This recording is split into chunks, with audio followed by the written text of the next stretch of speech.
அண்ணன் செங்கோட்டையான அண்ணா வந்து ஒரு பேட்டரி பேக்கப் இல்லாமல் இருந்தார். இப்போ பேட்டரி பேக்கப்புக்கு தியாகத்தலைவி சின்னம்மா வந்து கொடுத்துருக்காங்க. அவரை இயக்கிறது முழுக்க முழுக்க தியாகத்தலைவி சின்னம்மா தான். அதுவும் இல்லாமல் இப்போ அண்ணன் செங்கோட்டையன் வந்து எல்லாரும் அவர் செங்கோட்டையன் அவ்வளோ சீக்கிரம் அவர் நொண்டி குதிரை அவ்வளோ சீக்கிரம் நம்பி வெளில வரப்பட்டாங்க. ஆனால் வேலுமணியும் சிவி சண்முகம் அவரை முன்னிறுத்தி இவங்களுடைய அரிப்பை அவர் மூலிமா தீர்த்துக்கிறாங்க. அவர் வந்து வேலுமணியோ சிவி சண்முகமோ சொல்லாமல் இந்த ஆட்டத்தை ஆட மாட்டார். பழனிசாமி இல்லாத அதிமுகவா, பழனிசாமியோட சேர்த்த அதிமுகவான்றதை அண்ணன் டிடிவி தினகரன் வந்து மிக தெளிவாக பழனிசாமி ஒத்து வந்தால் பழனிசாமி, ஒத்து வரலாம் பழனிசாமி தூக்கிட்டு அதிமுக முடிவில் பிஜேபி. அதிமுக ஓட்டு போட மாட்டான்டா. அவ்வளோ படுக்காவலும் இது வரைக்கும் இந்த இயக்கத்துக்கு வந்ததாக எடப்பாடி தலைமை இருந்ததை தவிர உன் தலைமை சரியில்லைன்றதுக்கு இதை விட ஒரு எடுத்துக்காட்டு, இதை விட ஒரு கேவலம், படு தோல்வி. தொகுதியாக நிற்காம பிறந்தலை எடுத்து ஓடுற, இடைத்தேர்தல் வந்தால் ஓடுற, விக்கிரவாண்டி விட்டு ஓடுற. செங்கோட்டையனை விடுங்க, ஓபிஎஸ் விடுங்க, ஒரு சர்வே சாம்பிள் இப்போ நடத்து. இந்த சாம்பிள்ல நீ 15 விழுக்காடு அதிமுக உன் தலைவர் ஓட்டு தாண்டி இருந்துச்சுன்னா நாங்கள் உங்களுக்கு அடிமடா 10க்கு கீழே போயிருது உன்னுடைய நிலைமை. நீ சிறுபான்மை ஓட்டு நம்புற வரைக்கும் நீ வாழ்க்கையில் உருப்படவே மாட்டேங்கிறான்னு சொல்லிட்டு வேலை பண்ணி என்ன சொல்லிட்டு போனார் அமித்ஷா. நீங்கள் என்னைக்கு அதிமுக சிறுபான்மை ஓட்டை விட்டுட்டு வெளியில் வரீங்களோ அன்னைக்கு தானே உங்களுக்கு விடிவு காலம். இந்த வார்த்தையை சொல்லிட்டு போனாரா இல்லையா? அதை நம்பி எங்களை கோட்டை விடுறீங்க. உங்களால் எங்களுக்கு 40 இன்னைக்கு வந்து பிஜேபி இன்னைக்கு வந்து ஃபுல் மெஜாரிட்டி வராதுக்கு யார் காரணம்னு நினைக்கிறீங்க?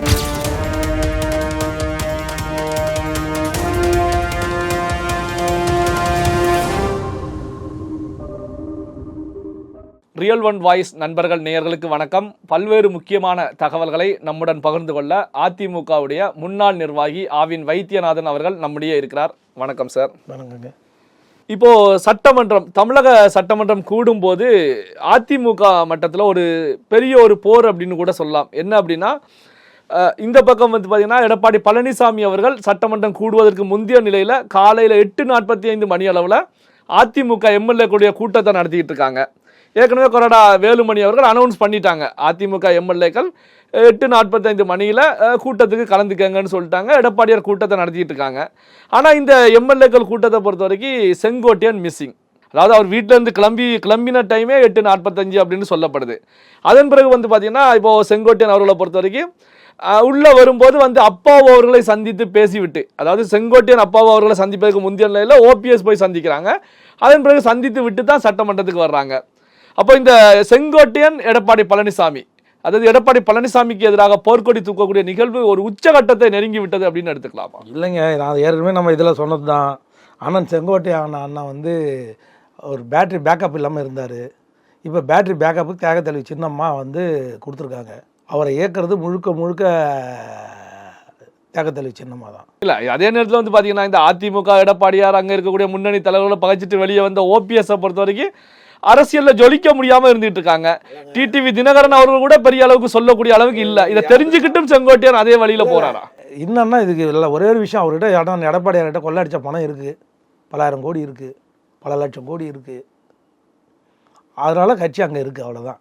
இப்போ வந்து அவரே முன்ன மாதிரி செலவு பண்ணுறதில்ல. அது நம்ம நடந்த நாடாளுமன்ற தேர்தலில் பார்த்தோம். இடைத்தேர்தல் செலவுக்கு பயந்துருந்தால் 2 இடைத்தேர்தலில் அவர் தள்ளி போட்டார். அதனால் இப்போ ஒவ்வொருத்தராக வெளியில் ஆரம்பிப்பாங்க. அவர்கிட்ட இருக்கிற ஒரே செல்வாக்கு பண செல்வாக்கு தான். பணம் பாதாள வரைக்கும் பாயும், அது நம்ம கையில் இருந்து எவ்வளோ வேணாலும் பாய்ச்சிக்கலான்னு பார்த்தாரு. அது இப்போ குறைய ஆரம்பிச்சிச்சு. அதனால் இதெல்லாம் நடக்கும், இதெல்லாம் வந்து எதிர்பார்த்தது தான். அதுவும் இல்லாமல் இப்போ அண்ணன் செங்கோட்டையன் வந்து எல்லாரும் அவர் செங்கோட்டையன் அவ்வளோ சீக்கிரம் அவர் நொண்டி குதிரை அவ்வளோ சீக்கிரம் நம்பி வெளில வரமாட்டாங்க யாருமே. ஆனால் வேலுமணியும் சிவி சண்முகம் அவரை முன்னிறுத்தி இவங்களுடைய அரிப்பை அவர் மூலிமா தீர்த்துக்கிறாங்க. அவர் வந்து வேலுமணியோ இவர் சிவி சண்முகமும் சொல்லாமல் இந்த ஆட்டத்தை ஆட மாட்டார். இப்போ எடப்பாடியாருக்கு பக்கபலமாக இருக்கக்கூடிய வேலுமணி, சிவி சண்முகம், தங்கமணி 3 பேருமே இப்போ செங்கோட்டையனுக்கு ஆதரவாக இருக்காங்க, ஐடியா கொடுத்துருக்காங்க அப்படின்னு சொல்ல வர்றீங்களா? இல்லை, ஐடியா இல்லை. கட்சி இனிமேல் அவங்க நின்னாலும் ஜெயிக்க முடியாத நிலைமை உருவாயிடுச்சு. எப்போ ஒரு ஈரோடு கிழக்கு தொகுதியை வந்து தேர்தலை புறக்கணிச்சாரோ அப்பவே அந்த முடிவுக்கு எல்லாரும் வந்துட்டாங்க. இவரை வச்சு நம்ம வந்து பண்ண முடியாது. கட்சி ஒன்றா இருந்தால் தான் வெற்றி பெற முடியும். மக்கள், அதாவது உங்கள்கிட்ட 95% கூட இருக்கட்டும், 5% பிரிஞ்சிருந்தால் கூட அந்த 5% வந்து மக்கள் மத்தியில் வந்து இவங்க பிரிஞ்சு கிடக்கிறாங்க, 4 பிரிஞ்சு கிடக்கிறாங்கன்னு சொல்லி ஒரு பரவலாக ஒரு இது வந்து அலை வந்துடுச்சு. அதை வந்து முற்றிலும் மாற்றி அமைக்கணும்னா கட்சியை இணைச்சே ஆகணும், வேறு வழி கிடையாதுன்றதை அண்ணன் செங்கோட்டையானோ வேலுமணி தங்கமணி எல்லாம் உணர்ந்திருக்காங்க. அதனால் வேலுமணி வந்து ரொம்ப டாக்டிஸாக பண்ணுவார் இந்த விளையாட்டை. எப்படி அப்போ வந்து செங்கோட்டையன் பேர் அம்மா சின்னம்மா சொல்லும்போது இல்லை எனக்கு வேணாம்மா அதே இவரும் செங்கோட்டையனே வைக்குமான்னு சொன்னார் யார், எடப்பாடி. அப்புறம் வேலுமணி தங்கமணி தான் அதை மாற்றினாங்க. யார், பழனிசாமி பேரை சொல்லி அந்த ட்ராமா ஆடினவர் கூட இந்த ஆடினார்ல அவரும். இப்போ அதே ட்ராமாவை தான் வேலுமணி ஆடுறாரு. இப்போ செங்கோட்டையன் பேரை முன்மொழிஞ்சு பகையெல்லாம் அவர் பேரில் கொண்டாந்து அப்புறம் இவர் இன்னொன்று செங்கோட்டையனும் வேண்டாம் நான் அப்படின்னு வேலுமணி சாய்ஸாக வேலுமணியோ சிவி சண்முகத்தையோ சாய்ஸாக நம்ம எடுக்கலான்றது தான் அவங்களுடைய பிளான். இல்லை, அதே நேரத்தில் வந்து பார்த்தீங்கன்னா இப்போ செங்கோட்டையன் பின்னணியில் திமுக இருக்கிறது அப்படிங்கிற ஒரு பேச்சும் அடிபட்டு இருக்கு. என்ன காரணம் அப்படின்னா அப்பா அவர்களை சந்தித்து பேசுகிறாங்க, திமுகக்குள்ள தொடர்பு இருக்காங்க அப்படிங்கிற கருத்துக்கள் வெளியே. முன்னாடி வந்து பிஜேபி பின்னணியில் இருக்குனாரு. பிஜேபி பின்னாடி அவர் ஒரு காலம் போக மாட்டார். அவர் ஒரு திராவிட சித்தாந்த கொள்கையில் தீவிரமாக இருக்கக்கூடியவர் அண்ணன் செங்கோட்டையன். ஒன்று அதிமுகவில் பயணிப்பார், அப்படி இல்லாத பட்சத்தில் கண்டிப்பாக முத்துசாமி போன மாதிரி. ஆனால் முத்துசாமி அங்கே இருக்கிறதுனால இவரால் இவங்க 2 பேருக்கும் ஜென்ம பகைன்னு சொல்லுவோம் இல்லையா, ஏரியாவில் அரசியல் பண்ணால் எம்ஜிஆர் தலைவர் காலத்தில் இருந்தே அந்த மாதிரி பகை இருக்கிறதுனால யோசிக்கிறப்பாரு தவிர அவ்வளோ சீக்கிரம் திமுகவுக்கு போவாரான்னு போது மோரோட இது அவருடைய கட்சி. இன்றைக்கி வந்து அம்மாவுக்கு அப்புறம் இன்றைக்கி சீனியர் யாருன்னு பார்த்தா அண்ணன் செங்கோட்டையன் தான். அதனால் அண்ணன் எடப்பாடி வந்து பிஜேபி பக்கம் சாய்ஞ்சதுனால திமுக அண்ணன் செங்கோட்டையனை வச்சு ஏதாவது ப்ளே பண்ணுதான்றது பொறுத்துன்னு தான் பார்க்கணும். இப்போ இது குறித்து எடப்பாடி பழனிசாமி அவர்களிடத்துல செய்தியாளர்கள் கேள்வி கேட்கும்போது ஏன் எம்எல்ஏ கூட்டத்தில் செங்கோட்டையன் கலந்துக்கலன்னு கேட்கும்போது அவருக்கு என்ன வேலை இருக்குன்னு தெரியாது, நீங்கள் அவர்கிட்ட கேளுங்க அப்படிங்கிற கருத்துக்களை முன்வைக்கிறார் இபிஎஸ் அவர்கள். இவர் முற்றிலும் புறக்கணிக்க ஆரம்பிச்சார் அவரை, யார் அண்ணன் செங்கோட்டையனை. இவர் தான் இவர் துரோகம் பண்ணுறதுல கை தேர்ந்தவராச்சே. அதனால் இவர் இனிமேல் நம்பி செங்கோட்டையன் போனான்னா நம்மளுக்கு துரோகம் பண்ணுவார், சீட்டே கூட இல்லைன்னு சொல்லுவார் இவர் அடுத்த முறை. அதனால் நம்ம வந்து இவரை நம்பக்கூடாதுன்னா அவர் வேறு ஒரு ரூட் எடுத்துருப்பார். அவர் வந்து வேறு ரூட்டை கண்டிப்பாக எடுத்துருப்பார். அவர் இல்லை, ஆல்மோஸ்ட் எல்லா கட்சியும் ஒன்று. அதுதான் அண்ணன் டிடிவி சார் நேற்று சொன்னார். என்ன சொன்னார், 90% தொண்டர்களுடைய மனநிலையை செங்கோட்டையன் பிரதிபலிக்கிறார் அப்படின்னு சொன்னார். அதை முன்மொழிஞ்சது மாதிரி அதே மாதிரி இன்னொரு வார்த்தையும் சொன்னார், வித்தவுட் பழனிசாமியா வித் பழனிசாமியான்றது தான் இப்போ இருக்கிற ஒரே ஒரு தேசிய ஜனநாயக கூட்டணியில் இணைந்து செயல்படணும் அதிமுக. அது வித் பழனிசாமியா வித்தவுட் பழனிசாமியா? ஓகே, இல்லை பழனிசாமி இல்லாத அதிமுகவா பழனிசாமியோட சேர்த்து அதிமுகவான்றதை அண்ணன் டிடிவி தினகரன் வந்து மிக தெளிவாக அவர் சொல்லியிருக்காரு. இதுதான் இதனுடைய மெயின். இப்போ அதுதான் பழனிசாமி ஒத்து வந்தால் பழனிசாமி, ஒத்து வரலாம் பழனிசாமி தூக்கிட்டு அதிமுக நடத்தாது முடிவில் பிஜேபி இருக்குது. இல்லை, அது இப்போ இருக்கக்கூடிய சூழ்நிலையில் சாத்தியமா? என்ன காரணம் அப்படின்னா செங்கோட்டையனை தவிர இப்போ செங்கோட்டையன் போர்க்கொடி தூக்கியிருக்காங்க, ஆனால் செங்கோட்டையன் பின்னணியில் பெரிய அளவில் அதிமுக இருக்கக்கூடிய எம்எல்ஏக்கள் அல்லது முன்னணி தலைவர் இருப்பதாக தெரியலையா? செங்கோட்டையன் அவர்களை பொறுத்த வரைக்கும் ஓபிஎஸ் பாணியில் நகர்வதாகத்தான அரசியல் களத்தில் தெரிஞ்சிட்டு ஒரே ஒரு விஷயங்க. ஒவ்வொருத்தர் மனநிலையிலும் ஒவ்வொரு சட்டமன்ற உறுப்பினரும் ஒவ்வொரு தலைமை நிர்வாகிகளும் இதே மனநிலையில் தான் பயணிக்கிறாங்க. அங்கே வெற்றியை நோக்கி போகணுன்னா அந்த காரணம் அண்ணன் எடப்பாடி இருக்கிற வரைக்கும் வெற்றியை நோக்கி போக முடியாது. புரியுதுங்களா? எடப்பாடி தலைமை இருக்கிற வரைக்கும் அது வெற்றி நடவே போடாது. அம்மா சொன்ன மாதிரி எனக்கு அப்புறமா 100 ஆண்டு காலம் அனைத்து இந்திய அண்ணா திராவிட வெற்றி நடை போடணும் போடலை. தேர்தலை பார்த்து புறக்கணித்து ஓடுற அளவுக்கு புறக்கணித்து ஓடுற அளவுக்கு ஆகிட்டாங்க போது தலைமை. அனைத்து இந்திய அண்ணா திராவிட முன்னேற்ற கழகம் மாபெரும் அனைத்து இந்திய அண்ணா திராவிட 53% ஓட்டு வைக்க அம்மா வச்சுட்டு எனக்கு அப்புறமும் கண்ணுக்கண்ண தூரம் எதிரியே இல்லைன்னு சொல்லிட்டு போனாங்க அம்மா. இப்போ நடந்து முடிந்த நாடாளுமன்ற தேர்தலில் 18% வாக்கு பிஜேபி கூட்டணி என்டிஏ கூட்டணி வாங்கியிருக்கு, புரூடு வாக்கு. நீங்களும் 22%, 23% வாங்கி இது ரெண்டும் கூட்டினாவே இது இல்லாமல் ஒரு வெற்றி கூட்டணிக்கு போடக்கூடிய ஒரு ஓட்டு சதவீதம் 5லேருந்து 6%, 10% அந்த ஓட்டம் சேர்ந்ததுன்னா 40க்கு 40 வெற்றி பெற்றிருக்குமே. உன்னுடைய ஃபார்முலா, எடப்பாடியோட ஃபார்முலா, எடப்பாடி யார் சொல்லி கொடுத்து இயக்குறாங்களோ அவருடைய ஃபார்முலா டோட்டலாக ஃபெயிலியர் ஆயிடுச்சுன்னு தானே நம்ம இதில் எடுத்துக்கணும். அதிமுக வரலாற்றிலேயே வேட்பாளர் இல்லாமல் வேட்பாளரை தேடி பிடிச்சி போட வேண்டிய வேலை அக்கா கனிமொழிக்கு ஒரு வேட்பாளர் இங்கே இருக்கிற அசோக் நகரில் இருக்கிற சிவசாமி எடுத்து போய் கனிமொழிக்கு எதிராக பெரிய லீடரை எடுத்து ஒரு சின்ன தம்மத்துண்டு பையனை எடுத்து போய் அங்கே நிறுத்த வேண்டிய வேலை இல்லையே. கை போனவங்க புத்தூர் கட்டு போடுறவங்களாம் எடுத்து போய் வேட்பாளரை நிற்க வச்சிங்களா ஆள் இல்லாமல்? தூத்துக்குடியில் அனைத்து தென் மாவட்டங்களில் அனைத்து இந்திய அண்ணா திராவிட முன்னேற்றத்துக்கு ஆள் இல்லையா? ஆள் பற்றாக்குறையா? நேற்று அண்ணன் செல்லூர் ராஜு சொன்னார் பிஜேபியுடன் கூட்டணி சேரணும்னு இப்போ ஒவ்வொருத்தரும் இப்போ நீங்கள் வெறும் செங்கோட்டையன் மட்டும் சொல்கிறீங்க. செல்லூர் ராஜு சொல்லிட்டாரு, நாளைக்கு ராஜேந்திர பாலாஜி சொல்ல போறாரு, ஒவ்வொருத்தரும் சொல்லுவாங்க இதை. இப்போ சட்டமன்றத்துல பாத்தீங்க அப்படின்னா திமுகவுக்கு எதிராக போர்க்கொடி தூக்கி அதிமுக எம்எல்ஏக்கள் எடப்பாடி பழனிசாமி தலைமையில புறக்கணிப்பு செய்து வெளிநடப்புல ஈடுபடுறாங்க.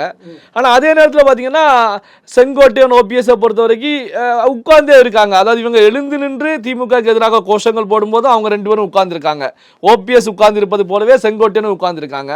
வெளிநடப்பு செய்த பிறகும் சில நிமிடங்கள் அங்க அமர்ந்து விட்டு அதன் பிறகுதான் வெளியே வர்றாங்க. காரணம் என்னன்னா, அங்கேயே உட்காந்து இருக்க முடியாது. உட்காந்தா கட்சி தாவல் சட்ட பிரகாரம் பதவி நீக்கம் பண்ணிடுவாங்க. புரியுதுங்களா? அதனால இருந்துட்டு உங்களுக்கோசம் நான் உங்களுக்கு எதிர்ப்பை காமிக்கணும், எடப்பாடிக்கு எதிர்ப்பை பதிவு பண்ணுறதை சட்டமன்றத்திலே பதிவு பண்ணிட்டாங்க. அதுக்கப்புறமா உள்ளே உட்காந்துருந்தா அது கட்சி தாவல் தடை சட்ட பிரகாரம் அவங்க 2 பேருக்கும் பாதிக்கிறதுனால வெளியில் வந்தாங்க. இப்போ இப்படி இபிஎஸ்க்கு எதிராக போர்க்கொடி தூக்கி செயல்படக்கூடிய நேரத்தில் அவரை நீக்குவதற்கு இபிஎஸ் ஏதாவது நடவடிக்கைகளில் செயல்பாடுகளில் ஈடுபடுவார், அதுக்கான வாய்ப்புகள்? அதுக்கான தைரியம் இபிஎஸ் கிடையாது. செங்கோட்டையை நீக்கிற அளவுக்கு அவருக்கு தைரியம் கிடையாது. ஒரு மாவட்ட செயலரை அவரால் எடுக்க முடியாது, நீக்க முடியாது. தலைவாய் சுந்தரத்தை நீக்கிட்டு அடுத்த பண்ணி ஒரே வாரத்தில் தீர்ப்பது கட்சி உள்ள சேர்த்தவர் தானே. பிஜேபி ஆர்எஸ்எஸ்க்கு போய் கொடி காட்டினார், அஸ்டாரை நீக்கினீங்களா? அந்த ஸ்டாண்டில் கரெக்டாக நின்னீங்களா? திரும்ப அடுத்த வாரத்தில் மன்னிப்பு கடிதம் அவர் கொடுக்கல, இவர் போய் எழுதி வாங்கிட்டு வந்தார். அந்த நிலமை தான் அவர் எடுத்தவர். மீண்டும் ஒரே வார்த்தை எப்படி திரும்ப அதே பதவி போட்டிங்க? அப்படியே தலைவாய் சுந்தரம் கீச்சிட்டாராங்க. நான் ஒரு சட்டமன்ற தொகுதியில் 4000 ஓட்டு வாங்கிறதுக்கு வக்கு இல்லை அவருக்கு. விலவங்கோடு தொகுதியில் எவ்வளோ ஓட்டு வாங்கினாங்க? 4000 இடம் அதிமுக, 2வது இடம் 3வது இடம் இல்லை. அனைத்து இந்திய அண்ணா திராவிட முன்னேற்ற கழகம் தலைவாய் சுந்தரம் பேச்சை கேட்டுன்னு இவர் தான் ராஜகுருவாக இருந்தார். யார்? எடப்பாடிக்கு. ராஜகுரு எவ்வளோ ஓட்டு வாங்கி கொடுத்தாரு? 4000 ஓட்டு. கவுன்சிலர் கூட 10,000 ஓட்டு தாண்டுவான். 4வது இடத்துல அதிமுக எடுத்து போய் வச்சுக்கோ. டெபாசிட் இருந்து மான மரியாதை இருந்தது. எல்லாம் இது நாடாளுமன்ற தேர்தல். நீங்களே இடைத்தேர்தலில் அங்கே வாங்கின ஓட்டு எவ்வளோ? இப்படி தான் ஒவ்வொரு தொகுதியிலும் 4000 3000 ஒவ்வொரு பாகத்திலையும் உன்னுடைய மாவட்ட செயலாளர்கள் 1 ஓட்டு 2 ஓட்டுன்னு வாங்குறான். 750 900 ஓட்டு இருக்கிற பாகத்தில் இவன் நிலைமை எங்கே போயிட்டு இருக்குது? அதிமுக ஓட்டு போட மாட்டான்டா. அவ்வளோ படுக்காவலும் இது வரைக்கும் இந்த இயக்கத்துக்கு வந்ததாக கிடையாது எடப்பாடி தலைமை இருந்ததை தவிர. உன் தலைமை சரியில்லைன்றதுக்கு இதை விட ஒரு எடுத்துக்காட்டு, இதை விட ஒரு கேவலம், பொது தோல்வி. தொகுதியாக நிற்காம பிறந்தட்டு ஓடுற, இடைத்தேர்தலில் வந்தால் ஓடுற, விக்கிரவண்டி விட்டு ஓடுற. இது ஈரோடு கொங்கு மண்டலம் என்னுடைய பகுதி, ஏன் ஓட்டு எடப்பாடிக்கு பக்கத்து தொகுதி அப்படின்னு சொன்னி அந்த தொகுதியில் ஏன் நிற்கலை கிழக்கல? நீனுன்னா மானம் மரியாதை உன் சந்தி சிரிச்சிருக்கப்போ. உன் நிலைமை எங்கன்னா இருக்குன்னு அங்கே போய் கேட்டுப்பாருக்கு. தமிழ்நாட்டில் எந்த மூலம் முடுக்கலாம், எல்லாத்துக்கும் சாம்பிள் கூட எல்லாருக்கும் நல்ல சுனில் இருக்கிறாங்க, எல்லாரும் நல்ல. இப்போ போய் ஒரு சர்வே எடு.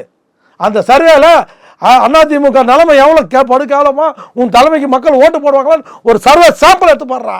நான் கேட்குறாங்க எடப்பாடியை பார்த்து, செங்கோட்டையனை விடுங்க, ஓபிஎஸை விடுங்க, ஒரு சர்வே சாம்பிள் இப்போ நடத்து. அந்த சாம்பிளில் நீ 15 விழுக்காடு அதிமுக உன் தலைமை ஓட்டு தாண்டி இருந்துச்சுன்னா நாங்கள் உங்களுக்குலாம் அடிமடா. 10க்கு கீழே போயிருது உன்னுடைய நிலைமை. அதிமுக காரன் அப்படியே செத்து சுண்ணாமாவரம் தொண்டலாம், எம்ஜிஆர் தொண்டன், அம்மாவோட தொண்டலாம் கூனி குறுகி தாவாக்காக்க போகலாமா, சீமானுக்கு வீட்டு பக்கம் போகலாமா அப்படின்னு எல்லாம் பிரிஞ்சு ஓடினுங்கிறான். அதை கூட தடுத்துட்டு ஒரு ஸ்பீட் பிரேக்கர் போடுறதுக்கு கூட உனக்கு முடியல. கூட்டணியை பேசி ராமதாஸை சரி பண்ணி அவங்களுக்கு ஒரு சீட்டு ராஜ்யசபா சீட்டு கொடுப்பியோ, இல்லை காலில் ஒழியோ, இல்லை பணத்தை கொடுப்பியோ, எதையாவது கொடுத்து அவனை கூட்டணி உள்ள கூட்டுறதுக்கு கூட உனக்கு துப்பு இல்லை. நீ பேசுகிற எனக்கு யாரும் தேவையில்லை, அந்த 3 பேர் தேவையில்லை, இந்த 4 பேர் தேவையில்லை, பிஜேபி தேவையில்லை. அதான் சொன்னான் அமித்ஷா, நீ சிறுபான்மை ஓட்டு நம்புற வரைக்கும் நீ வாழ்க்கையில் உருப்படவே மாட்டேங்கிட்டான்னு சொல்லிட்டு வேலை பண்ணி கூப்பிட்டு என்ன சொல்லிட்டு போனார் அமித்ஷா? நீங்கள் என்னைக்கு அதிமுக சிறுபான்மை ஓட்டை விட்டுட்டு வெளியில் வரீங்களோ அன்றைக்கி தானே உங்களுக்கு விடிவு காலம். இந்த வார்த்தையை சொல்லிட்டு போனாரா இல்லையா? அதை நம்பி எங்களை கோட்டை விட்றீங்க. உங்களால் எங்களுக்கு 40 இன்றைக்கி பிஜேபி இன்றைக்கி ஃபுல் மெஜாரிட்டி வராதுக்கு யார் காரணம்னு நினைக்கிறீங்க? இந்த 40 தொகுதி உனக்கு தோற்றதுனால தான். அதில் படும் கோபத்தில் இருக்கிறார் மோடியும் அமித்ஷாவும் எடப்பாடி மேலே. ஏன் இப்போ சொல்ல மாட்டேன்ற? அதிமுக 2026 நாங்கள் பிஜேபியோட கூட்டணி கிடையாது, ஒட்டோ உறவோ பட்டார பரதேசி கட்சியோட கிடையாது ஆணித்தரமா ஏன் இப்போ சொல்ல மாட்டேன்? நான் உங்க வீட்டு கட்சி அது தொண்டர்கள் முடிவு பண்ணிட்டாங்கன்னு சொன்னீங்க, இப்போ ஏன் சொல்ல மாட்டேன்? செயற்குழு புதுக்குழு முடிவு பண்ணிட்டாங்கன்னு சொன்னீங்க, இப்போ ஏன் அந்த வார்த்தையை சொல்ல மாட்டேன்? என்ன வார்த்தை சொல்கிறேன் இப்போ? எங்களுக்கு பிரதான எதிரி திமுக. ஏன் இதுக்கு முன்னாடி பாகிஸ்தானுக்கு எதிரியாக இருந்தா என்ன? அன்றைக்கி இப்போ நாடாளுமன்றத்துக்கு இப்போ திமுக தான் நம்மளுக்கு பிரதான எதிரி. போன 2021 சொல்லும் போதும் திமுக தானே பிரதான எதிரி. அன்றைக்கெல்லாம் நீ கூட்டு வச்சுக்காம இப்போ எதுக்கு பேசுகிற? இடைத்தேர்தலில் திமுக தானே எதிரியே. இன்னும் புதுசாக போய் ஒரு கண்டுபிடிச்ச பிரதான எதிரி திமுக ஜெயிக்க விட மாட்டேன் அப்படின்னா அதுக்கோசம் பிஜேபியோட கூட்டணி சேருவேன். நீ சேரனா தொண்டை ஏற்றுக்கணும், சேர வேணாம்னா தொண்டை சேர வேணாப்பா. என்ன சொல்ல வர? வெறும் 40,000 மேலே இருக்கும், 40,000 மேலே இருக்கும். சந்தேகப்படுறேன் 40,000 கோடிக்கு மேலே இருக்குன்னு சொல்கிறேன். மீண்டும் ஏன்டா செந்தில் பாலாஜிக்கு இந்த மதிப்பு 1200 இலாக்காவை கொடுத்தீங்கன்னு ஒரு கேள்வி ஒன்றால் ஒரு எதிர்கட்சி தலைவராக கேட்க முடியுதா? திமுக சக்கா கட்சியில் அரசியல் பண்ணாங்களே, பண்ணாரா இல்லை எதிர்கட்சி தலைவரா தளபதி ஸ்டாலின்? அவர் எதிர்கட்சி தலைவரா எப்படி இருக்கணுன்றதுக்கு அவர்கிட்ட பாடத்தை கற்றுங்க. யார்கிட்ட? தளபதி ஸ்டாலின் கிட்ட. இந்தியாவிலே ஒரு எதிர்கட்சி தலைவர் எப்படி செயல் பண்ணணுன்றத தளபதி ஸ்டாலினை பார்த்து தெரிஞ்சுங்க. அவர் நல்ல முதல்வர் நான் ஏற்றுக்க மாட்டேன், ஆனால் நல்ல எதிர்கட்சி தலைவர். பல்வேறு முக்கியமான தகவல்களை நம்முடைய வாசகர்களுடன் பகிர்ந்து கொண்டதற்கு நன்றி சார். நன்றி, வணக்கங்க.